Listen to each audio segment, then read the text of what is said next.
Researching social problems and needs provides us the foundation for our landscape map.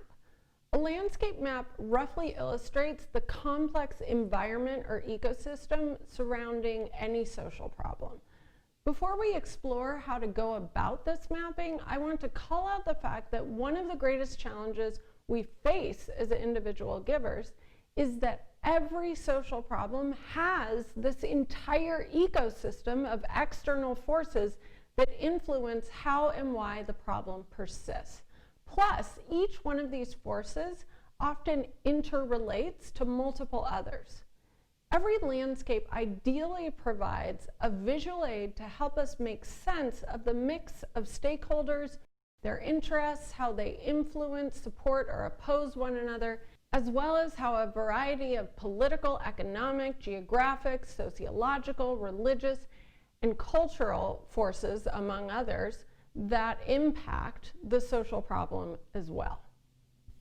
In preparing to map our social issue, there are a number of factors we must consider. Who are the political players or policies that are involved? What economic or other market forces are currently at work?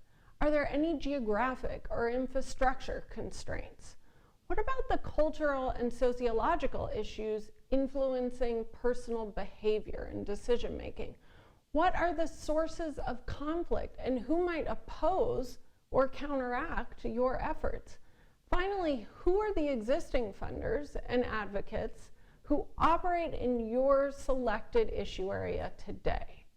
The process of mapping your social area can seem intimidating at first, but going through the process of actually breaking down complex issue areas into individual actors and organizations will enable you to think more strategically about the specific actions that you will take to achieve your philanthropic goals.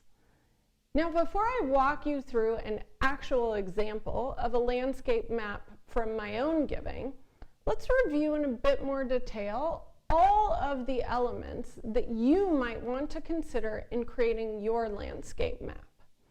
The late Greg Dees, founding faculty member of the Center for the Advancement of Social Entrepreneurship at Duke's Fuqua School of Business, wrote an influential article in the Stanford Social Innovation Review called Cultivate Your Ecosystem. This is one of my favorite social change articles. In it, Professor Dees walks readers through the players and the environmental conditions that make up the space that social entrepreneurs and nonprofit executives operate within.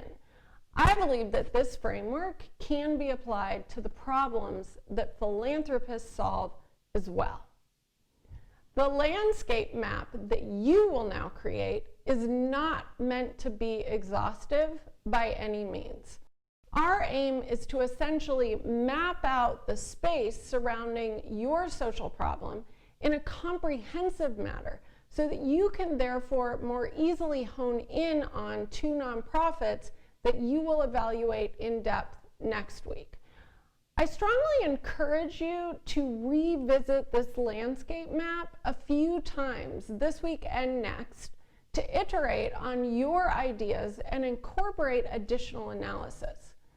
Once you're comfortable with your landscape map's level of detail, feel free to proceed to the next video where we will focus on the part of your map that you will analyze in depth next week.